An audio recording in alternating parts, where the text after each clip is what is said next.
Hey, welcome to Continuous Miracle Radio, right here on WGLM 106.3. Scott here with you this morning. So glad you're here with us. Got Mike in studio this morning. Hey, good morning, folks. Beautiful day in the neighborhood. You're looking kind of dapper there, sir. You good new shirt? New shirt, and I'm 75 and a day old today. I knew I was gonna. Well, thank you for jumping the gun on that. Oh, Well, that's Mike's why I look so birthday. dapper. Got all shined up for your birthday yesterday. Yes, sir. Yeah, looking good, sir. Thanks for being here again this morning. We got Dangerous Darren in here on the dials with us this morning. Yeah, good morning. Always good to see you, sir. Thank you for your service, You're welcome. being with us here on a Sunday morning, and operating all those dials, keeping us on track. And we have a special guest in here this morning with us. I think you're going to enjoy her a great deal. Her name is Jen. Jen? Hi, good morning. Jen is from, well, formerly the east side of the state. She's living over here on the west side now. Yeah, it's beautiful. Yeah.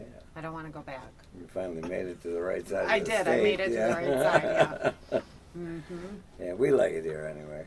I do too. We've been here 9 years, and originally the plan was to go back because our family and friends are down there. Sure. But people are nicer here. I don't know how to say it. People Yeah, I spent some time in Detroit, and I agree with that assertion. It's a little bit slower paced here. Yeah. You know, I get to sit there and hear about all the construction down there, and I'm like, you don't really Yeah, have too many of those problems. So we I'm call grateful. that West Michigan nice. don't Yeah, we? it's beautiful. Yeah. Yeah, every year seems like a stretch of 75 and 696 is closed. Oh, yeah. It's closed now. Of course it is. It's a yearly ritual. It is. Let's not forget about 94. They've been working on 94 for about 50 years. Every time I go through there, it's being worked on. So that's our tax dollars at work. It is. Yeah, over and over and over again.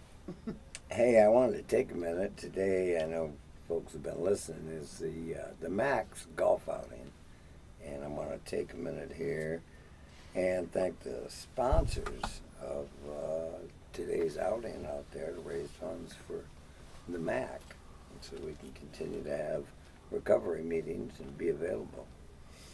And those sponsors are Lakeview Chiropractic, Hungervard, Mr. Hollenbeck up there, thank you, Blake, Rob Russell, Alexis Images, Quality Collision, Home Improvement, Kemp Home Improvement, The Winter Inn, Maya, M-A-Y-I.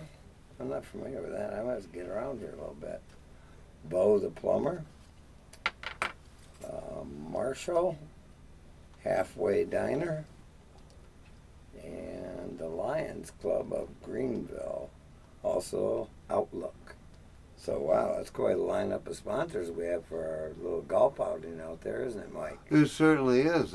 I'm really grateful that they got involved. Yeah, we want to thank all those sponsors and supporting the recovery community in general there. And so we can raise some funds for the MAC, keep the doors open and the lights on for people who are coming in, trying to get better right here in our own community. Thank you all so very much.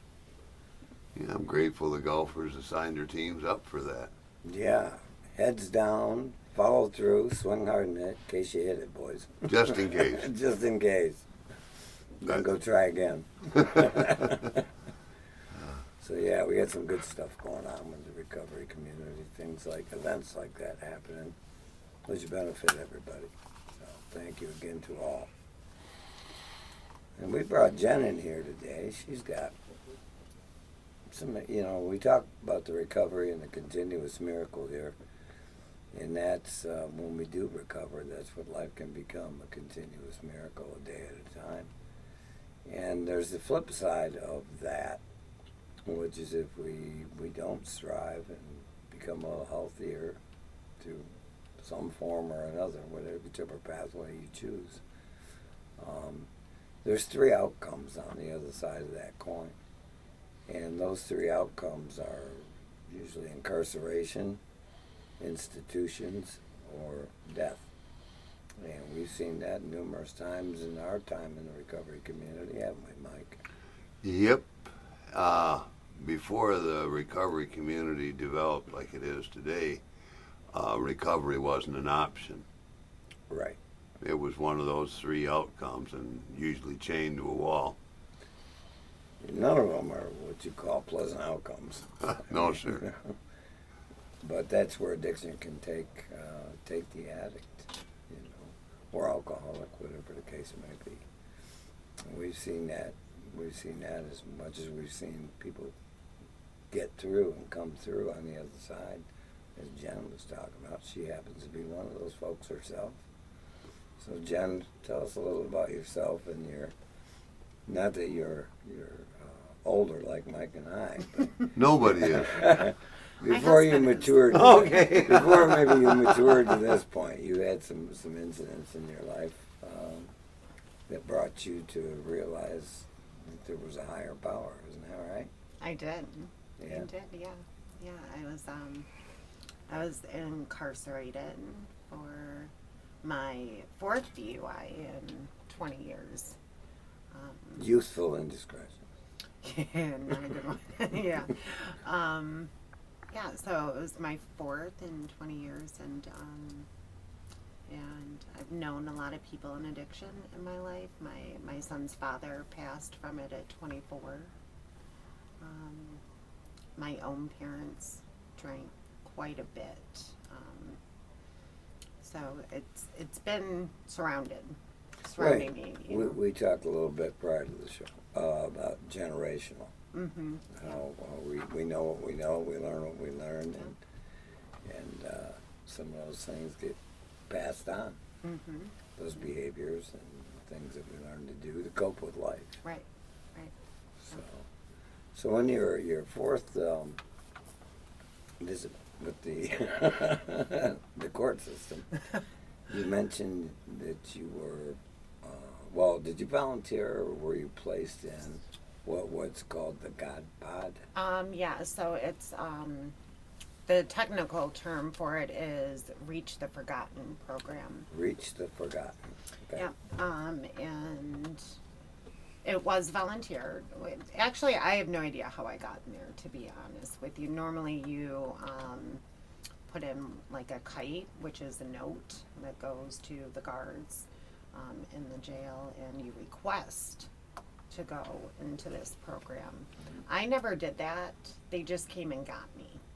I don't know what happened, but they just, one day she just said, I seen your name and I came and got you. So she invited me. So No. that's how that Sometimes went. God works that way. God works. Yeah. God works, you know, in And such, she, meaning the such guard.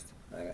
She was not a guard. She is the one of the head chaplains there. Oh, chaplain came and got you. For the jail. Yeah. That's like That's God's work. serious There's business. That's higher than the chaplain- guard. There's chaplain Sarah, and I think Sarah is the head chaplain, and then Barb is underneath her. And so yeah, they go around into the jail and they talk to people about God and see if they want to go into this program. And the entire program is coping skills. And Life on life's terms. Life on life's terms. Yeah. That's exactly it. It's life on life's terms with God is a guide. God Okay. is guiding you, and and a lot of that is surrender. You have to surrender to God. You have to surrender to that higher power, and That surrender to win. yeah, you have to surrender. And when you're in a situation, when you're incarcerated, Yeah, unmanageable. Oh, Good yeah. word Yeah. for it. Yeah. You're not really given a choice. So I think you either kind of learn from what you're taught and you take that with you, and hopefully that's what happens. And Well, it thankfully did in your that's what case. happened with me. I was going to say, So, it did in your case. it did, yeah, it definitely did in my case. But it's a great program. I think it should be in every jail. I think it should be offered to everybody, in there. I think you we're stuck on these addictions and we don't know how to get out of them, and we're not taught proper coping skills Or hadn't been. or hadn't been, Right. you know, and you know, even still, like with my son that's passed, I didn't know proper coping skills to teach him them until I learned from myself, right? And I didn't learn. It wasn't the rehabs that I went into. It wasn't the meetings I went into. It wasn't the friends. It was being forced to sit down, be still, be quiet, and learn. Yeah, become educated. Become educated, learn, and surrender. It's just such a big word. Well, it takes some willingness on your part. It takes a willingness, yeah, on everybody's part that doesn't want to continue to Self-destruct. self-destruct. Exactly. Yeah. One of the readings in AA speaks of be still and know that I am Yeah, God. be still and know that I am. And he does that. He does that for people. He will sit you down. He You got a timeout. He is a good and gracious God, but he is like any other father, right? When your child misbehaves, you discipline that child so they don't continuously do it again, right? Yeah, I mean, and that's Familiar with that. yeah, but Well, I had to learn it first. yeah, and that's what happens. He sits you down and he disciplines you and says, okay, and you know, hopefully you catch it, you know, and you don't have to keep going through it, you know. I mean, I was incarcerated. I couldn't tell you how many times in 20 years I've been in jail. I didn't really like going to court, so I'd kind of go, and then Happy feet. I was happy feet. Yeah, I was totally happy feet. And I'm like, okay, see you guys next time around, you know. And next time was never on my plan either. Next time was not on my plan, but I don't know if being sober was really on my plan either at that time. So Well, it's generally so not it made until it my is. plan. Yeah. So and that's what happened. It was One of them So- times God got my attention. That's when I got sober. Yeah, right. I'd Yeah. ignored a few before that. Uh-huh.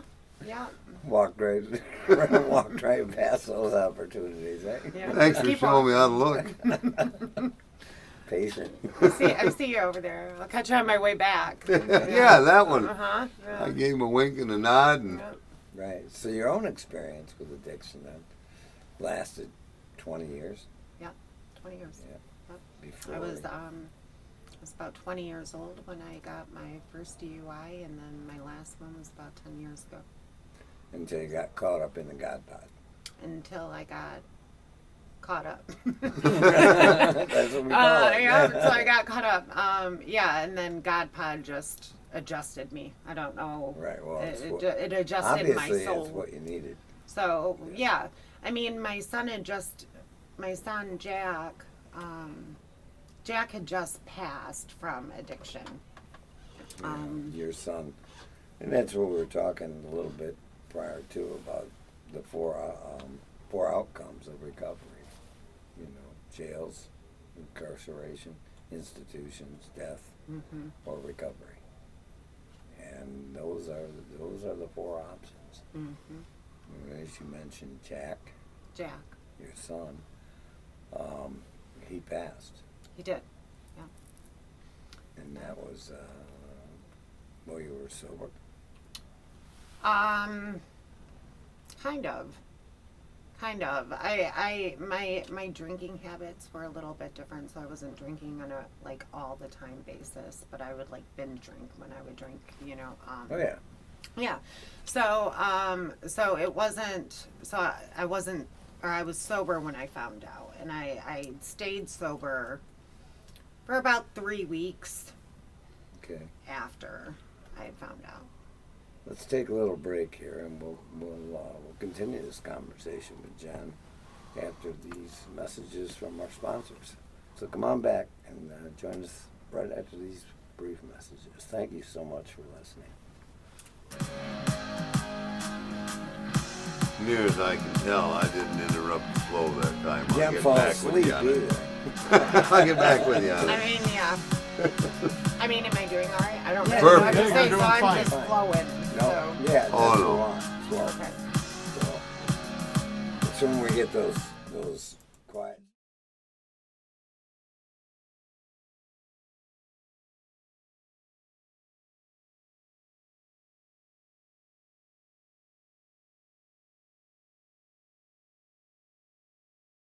The car, that was a problem.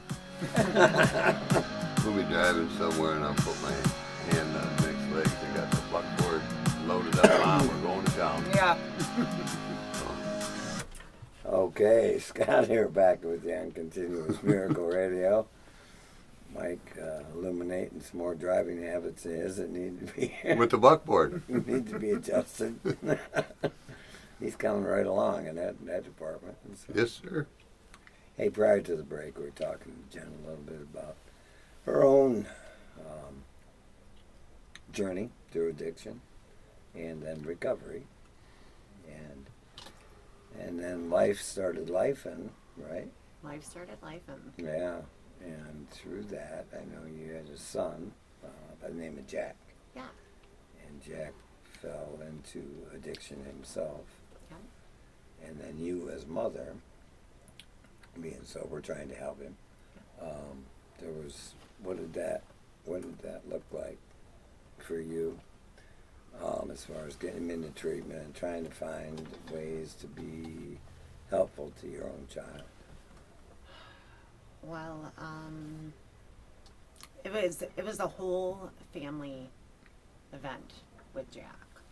So thankfully it wasn't just me, it was our army. Jack's dad passed away when he was 9 from addictions. And he wasn't really around him very often, and so His biological father. Okay. So my other children's father, has been in Jack's life since Jack was 4, which is great. So Jack has had a whole family of extended family that has done everything in their power to try and help Jack. So they've taken him to rehabs on the east side of the state. I brought him up here a couple of times. I took him into Network 180. Oh yeah. You know, we We're had familiar with that. we had an instance where we had brought him home and he didn't want to be clean, and I'm not exactly sure what type of drugs he was on. No, it's not important. No, but it was at the time because Well, yeah, you. he was violent. Yeah. He was very violent, and he was in our home. My husband is older. My husband is 74 years old, so it's a concern when you have a violent young man living in your house. Oh, absolutely. Yeah, I wasn't aware of that. So Sorry. yeah, so it was an issue, and so I had taken him up to Network 180, and he literally sat there with the doctor in front of me and says, "I don't have a problem. There's nothing wrong with me." And Network 180 looked at him and said, "Well, then we can't help you," right? And so we had been down that road multiple times. The rehabs his dad and his brothers and his siblings had helped him get into, he would be in there and he would leave. A lot of it used to be mental health medications to stabilize. So there was him too. there was an aspect maybe of some mental health issues with your son. Right, for sure. But I'll never know if. Can I interject? Drew, you're on a roll. Yeah. I had to interrupt. But you mentioned earlier that at the time when schizophrenia develops, you had trouble determining whether he was Right. using drugs or developing Right. mental illness. Right. So his biological father, his grandfather, had schizophrenia, and it usually comes onset with boys between like 17 and 20, 24, 25 usually. But he also got addicted. I know he was using cocaine at that time too. Yeah, So that I makes don't- crazy. Yeah, so I don't know, what came first at this point. Was it the chicken or the egg, or was it both? Right. Right? I don't know, but it became very dangerous. He was at his stepdad's house, and a lot of hallucinations, a lot of reasons why it was not just addiction. It wasn't just addiction. It was was a lot of mental. mental health too. Right. But so I think what he's doing is what a lot of us do. We don't know how to cope properly, so we turn to these substances Right, to try and help us cope. Gets us out of our own minds, right. right? And Or relieves the pressure. Yeah. right, Yeah. right. In the professional part of it, they call that self-medicating Yep. for a co-occurring disorder. Yep, yep. So And that's very real. Yeah. Yeah. Just what you're describing with your son. I mean, and yeah, we've seen it ourselves with other folks. Yeah. Yeah. Oh yeah, I didn't just like beer, and I didn't know I was self-medicating at the time, but that's what I was doing. I didn't know I was self-medicating at the time either. No, You know? we're ignorant to the Just fact. doing what Just doing what- us doing- normal folks do. Yeah, Bumble along. you sit there, you have a bad day at work, and instead of dealing with the process as the process should go, right? It's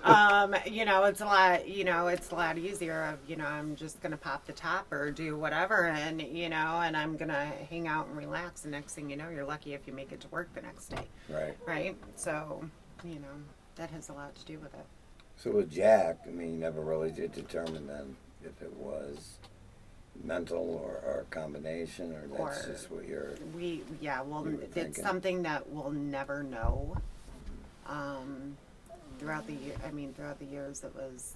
He was drinking, and obviously there was cocaine use. When he passed, there was cocaine and fentanyl in his Yeah, system. that's a deadly combination. So, yeah.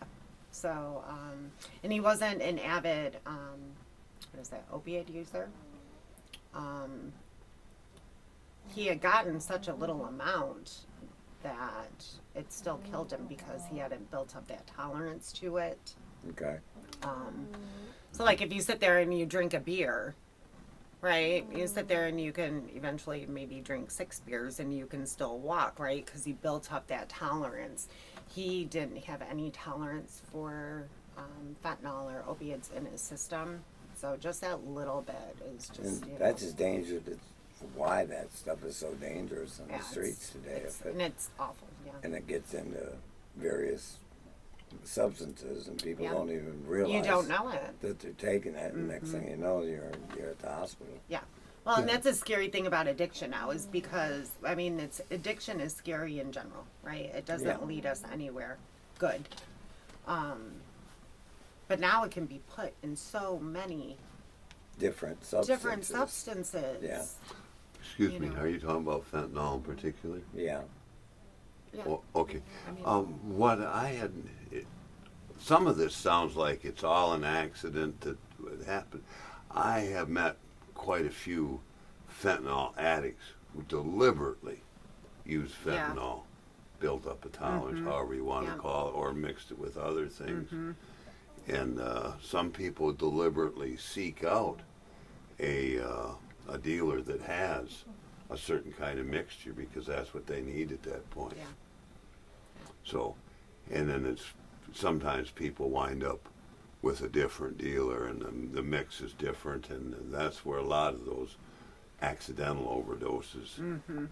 Because Yeah, and that's what we're talking about, the danger of it. yeah. Yeah. It's just a- Because yeah. it can be put into something that, And put into your beer. It can be put Yeah. into your, Yeah. if you're still drinking, you if know, you don't have, you're not aware of that, bang.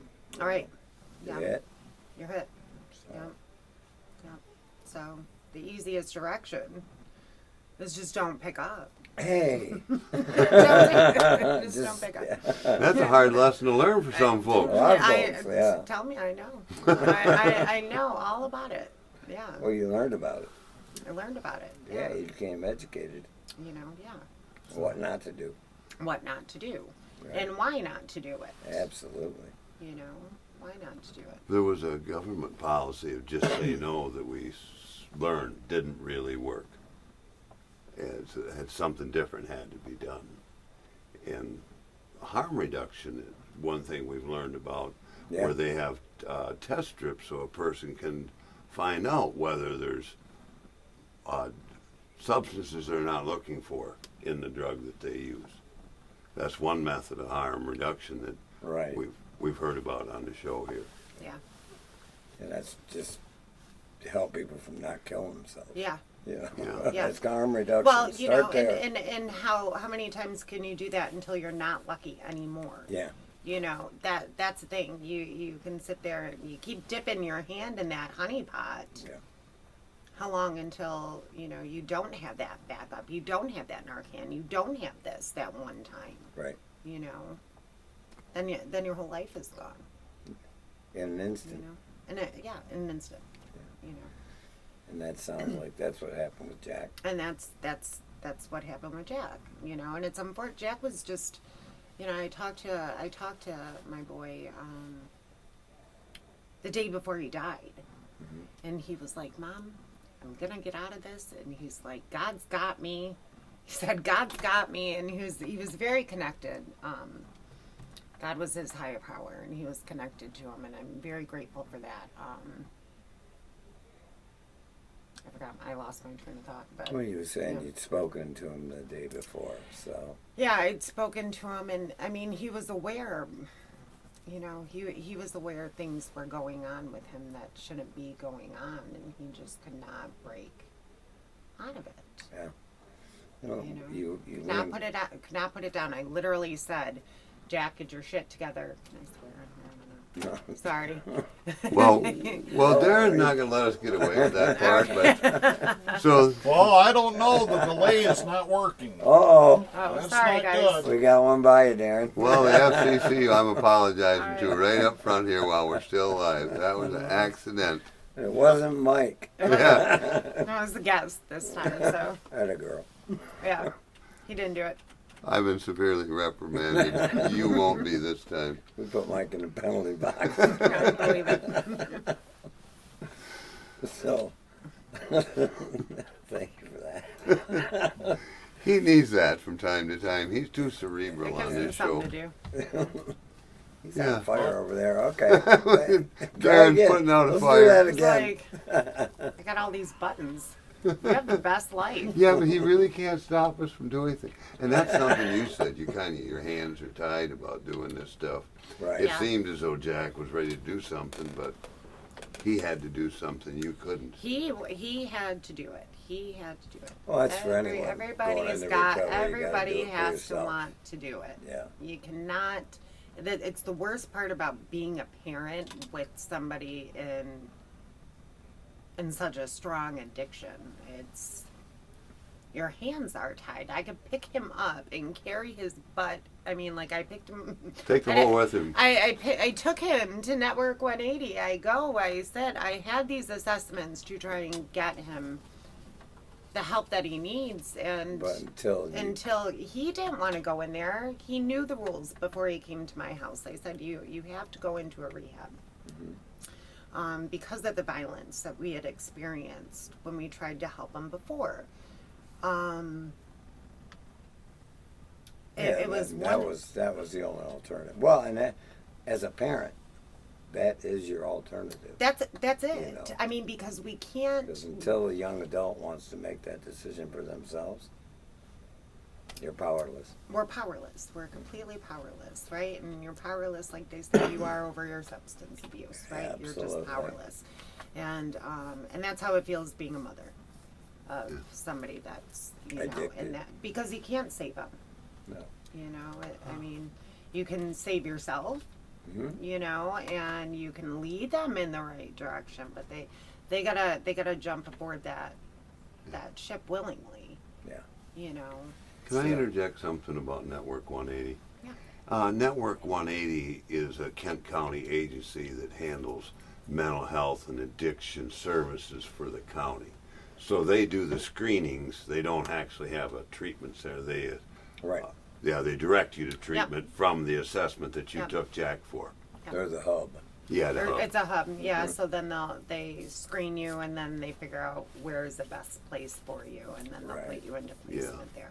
the people that live in Kent County would deal with that agency for addiction services. Right. Over here in Montcalm County, it's different. But anyway, that was the distinction. Well, hopefully they have the same. They have comparable services. That's good. Yeah. Different names. I have not seen mental health services or addiction services anywhere else in the state that is as good as the West Michigan side. I can agree with that. Yeah. You know, I've seen some phenomenal people doing some phenomenal Yes. work Yes. on behalf of folks Mm-hmm. coming into the recovery community. Yeah, I've seen a lot of girls come out and just clean and refresh, and that's because they have so many great people, you know, Right, doing the work. doing the work to try and help them. Yeah, 100%. Yeah, and they stay at it day in and day out. They do. God bless them. Yeah. yeah. It's like you and your 18-hour days. Yeah, you know, Mhm. keep turning up. Right. Right. That's keeping the lights on us, folks. For us, folks. Thanks for that, Scott. We all do what we can. Yeah. So, with this and with your son, I mean, where were you located? You were here at the time? I was in Grand Rapids. You were in Grand Rapids at the time of his passing? Yeah. And he was Back He was on down. the He east was. side. He was in Detroit. back on the east He was side in of the Detroit. state. He was. So he was in active addiction at his dad's house, and we have another son, and he's 22, and so he was with dad and his brother at their house, and high on something, Yeah. and managed to take all day and got into the gun case, broke into his dad's gun case, and was hiding in the bushes. And dad come home, the gun's gone. Dad goes and reports gun missing. Yeah. Comes back, finds Jack in the bushes with the said gun, out of his mind, and continued to file charges on him for it, which was completely reasonable at that time because it wasn't the first time his actions had led to something that could be extremely dangerous Oh, it's for everybody. life-threatening. It's Yeah. life-threatening. Yeah. He was seeing people that weren't there. So to have a firearm and to go to that extreme, and again, it wasn't the first time. So dad had said, okay, no, I want to file charges. So he did. He filed charges. Jack ended up going to jail. He did 9 months. And he was 24, 25, and never been to jail before. And he did 9 months in jail. And I really thought, That would turn it.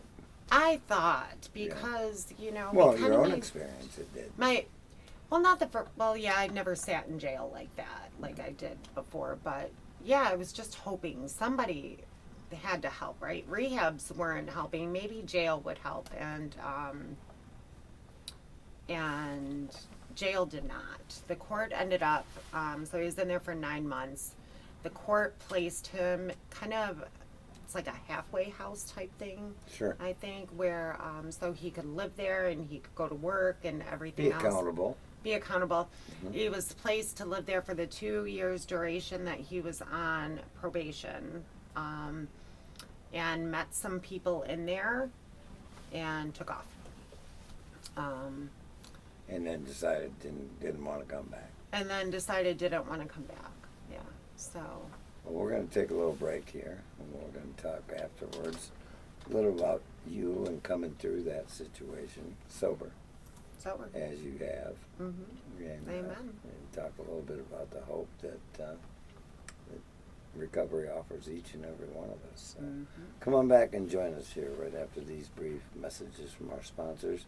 So glad you're with us here this morning on Continuous Miracle Radio, 106.3 WGLM. You're doing great. Okay. Thanks. Makes it a lot easier that I can't see anything. I could just pretend.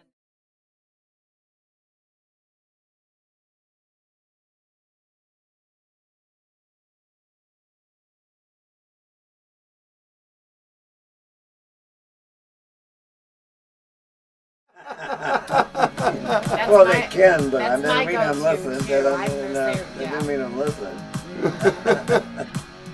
Here we go. Scott back, everybody. Great. Oh, no. It's great. Something just came to me.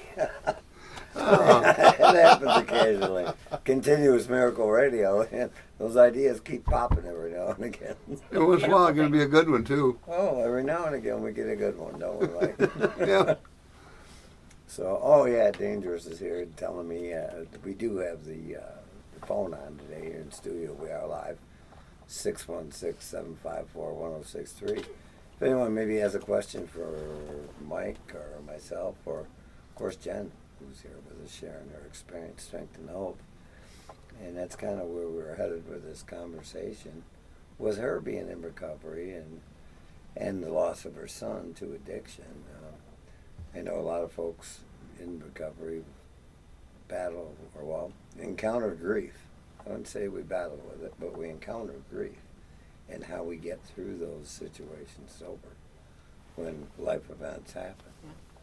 You know, and you were able to do that, right? I was. Yeah, I was. came through that with you and your higher power and Me and God. you and God. Yeah, not even me. I think Yeah. it was just all God. I had no part in it. You carrying you again? He's carrying me. No wonder he's always busy when I try and get hold of him. Yes, I know. I just had that conversation with a friend of mine yesterday. I said we were talking about what it's like being parents. Their daughter's in addiction as well, and Okay. and I said, could you?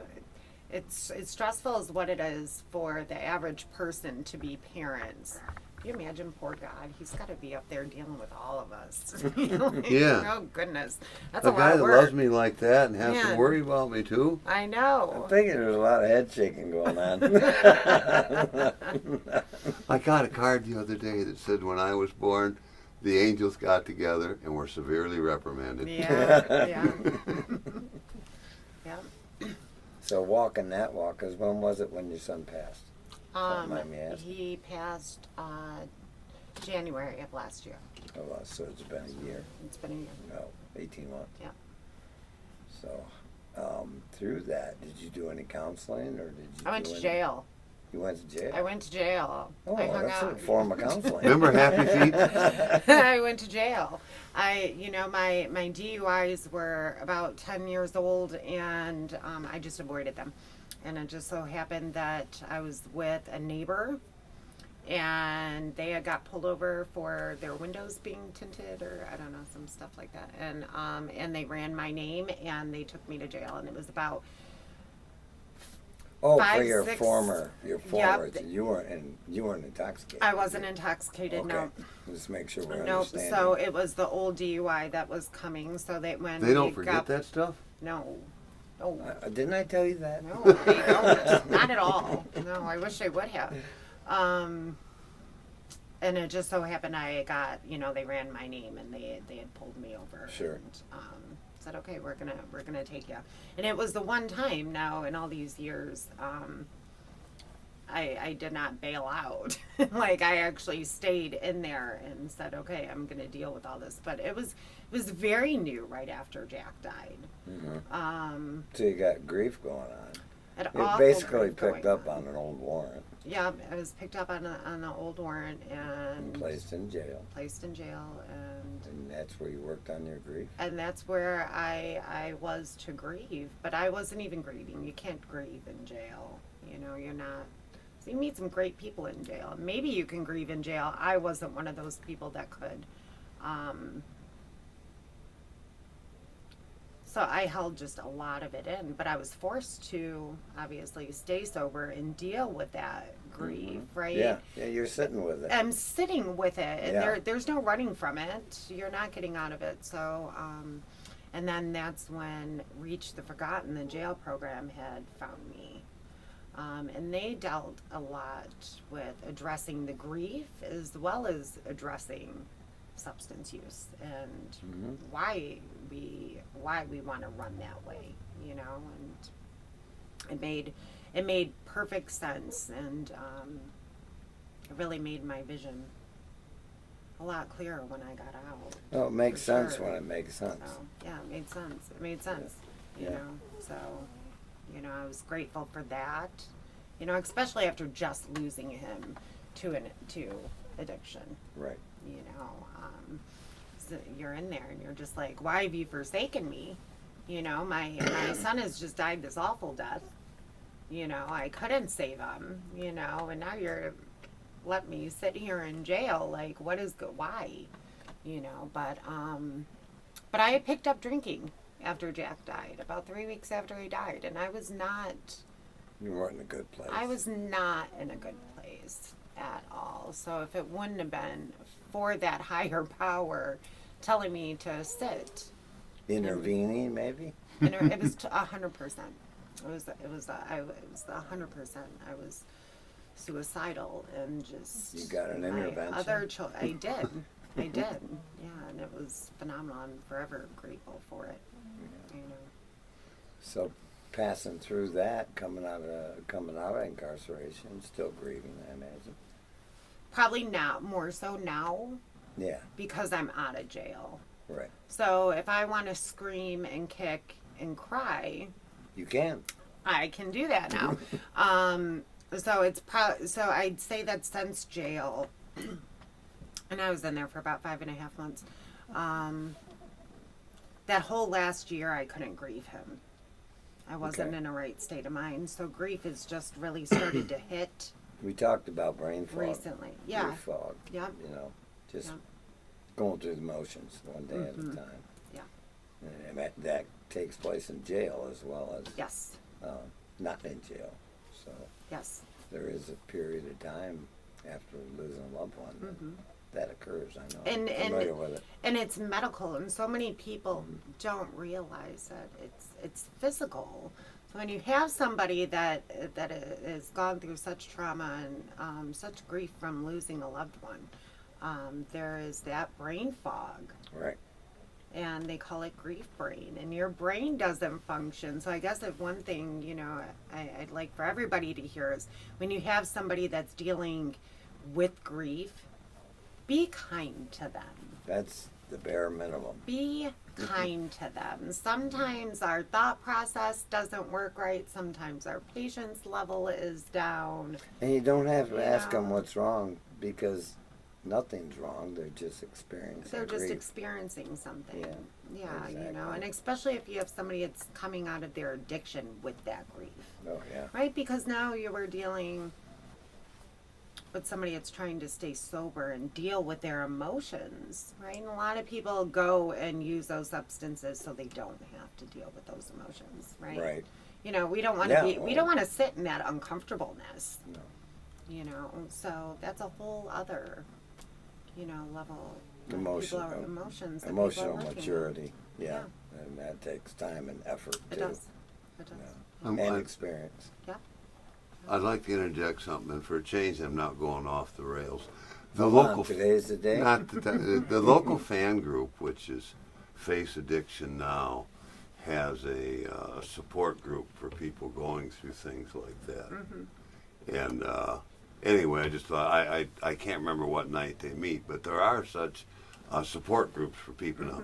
Those in the audience that wonder, there's support groups for that. Yep. Yep. There's one by us. It's called Starlight Ministries.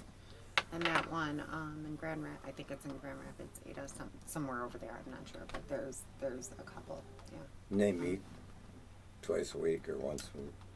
once or twice a week. I think they're Okay. really good. They have Starlights for spouses that have lost their spouse, and then parents that have lost their children. And they also have classes for siblings Oh, that have lost their That makes siblings, sense. which Yeah. is which is great. You know, I had such a hard time finding any support being a parent of a child that has passed away. people just don't want to talk about it because it's uncomfortable. Yeah. That's what this radio show is about. Yeah. Sometimes we have to talk about uncomfortable Uncomfortable, subjects. yeah. Yeah. And folks just don't know what to say. Right. Right. And sometimes there's nothing to say. Sometimes, just sit in the moment. Yeah, if you're having trouble figuring out what to say, just tell them you love them Yeah. Yeah. and be kind. And I you're just there. heard. Be kind. Definitely. Start be there. kind. Yeah. Be kind, Yeah. And I wish people would have been more kind. I wish people could be more kind to active addicts. And I know it can be really hard Yeah. because they do stuff that they shouldn't do, right? and I know it's hard. My You book know, says that but an alcoholic in the cups is an unlovely creature. yes. Well, Yes. for someone to cultivate some empathy, is education It takes is. time to It learn, is. and then to practice is another piece of the puzzle. I mean, you could sit there one day and you could say, I'm going to fight this addiction that I'm having. And maybe I'm dealing with grief and addiction this day, and I've been sober for a week, and I go to the store and, you know, somebody's just not kind to me, and it just set me off in a certain way, you know. And I think that's just so important, that we just have to be more kind to people and empathetic and understanding.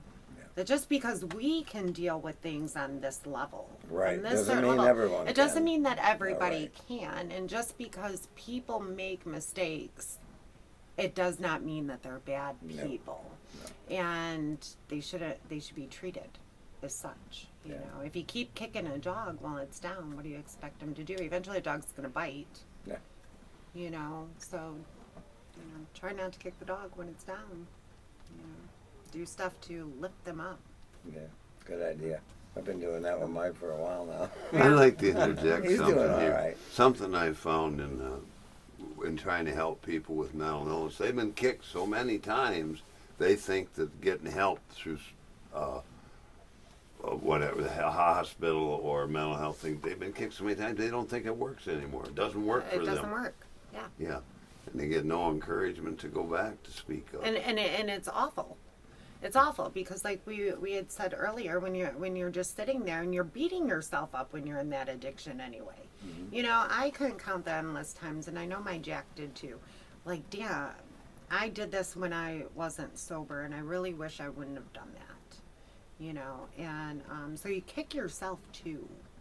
You know, and Yeah. all of that just gets heavier and heavier and heavier on It an weighs individual. on- It yeah. just weighs on you. And that's why you know? there's no way out. And they feel like there's no way out, right? Right. Like you're feeling like that. You got a bunch of people sitting there and kicking you when you're down, treating you like you're awful. You know, you've got, you know, like what you just said. Mhm. You know, all the way around. Yeah, Yeah, it's not a good spot to be. it's not a good spot. No. So I wish. Well, and that's where the community comes in, Yeah. the recovery community. When you engage with that, where you find a room full of people someplace, Yeah, Yeah. east side of the state, west side, wherever you may wherever be, you go. and they got their hands extended to you if you're willing to sit down and, Yeah. and do something about the situation at hand. You know, And then, but I mean, I think a lot of them, they don't feel like there's a way out. Correct. I forgot another people, some other folks that help is Al-Anon. Yeah, Big help. they can help with the grief. Yeah, and dealing with all Piece the of it, things Jen too. was talking about as a family of the alcoholic or the addict. yeah, Right. Yeah. Yeah, there's folks in those rooms with years and years of experience who can help navigate. Right. You know, because there's, like you said, there's nobody to listen to. No one's hearing me. right. You know. And they just feel that they're so down and there's no help, and they're hopeless. And it's not true. And they're hopeless, and it's Yeah. not. It's not true. Really, they just need some love. And Some you love. have to reach your hand out for that. You for gotta. that. You do. For someone to take a hand, you gotta Yeah. reach out a hand. Yeah. And the guy said in a little song that you can't reach reach out a hand with a fist. Mm-hmm. So that's that be kind and operate from love. Yeah. 100%. Yeah. Love makes the whole world go round. You know what I mean? We wouldn't be able to be sad if we didn't love first, right? That's true. You wouldn't. So you have to. Can't have one without. You can't have one without the other. Right. And Yin and yang. you have to be able to see the good for, to just not just see the bad, you No. know. There's so much good, and just guiding people to get there and to see it, There you go. you know. That's what we're trying to do with the show. is- Yeah, we call that light bulb going on. Yeah. Hey. Yeah. Other people call it maybe an awakening or spiritual awakening when those bulbs go off. But I can do something. Maybe I can help here. Right. I'd hope that'd be what people gain here. Yeah, what Yeah. I've seen over my time is we're not good people bad people trying to be good. When an addict comes in, there's a sick person trying to get well, Yes.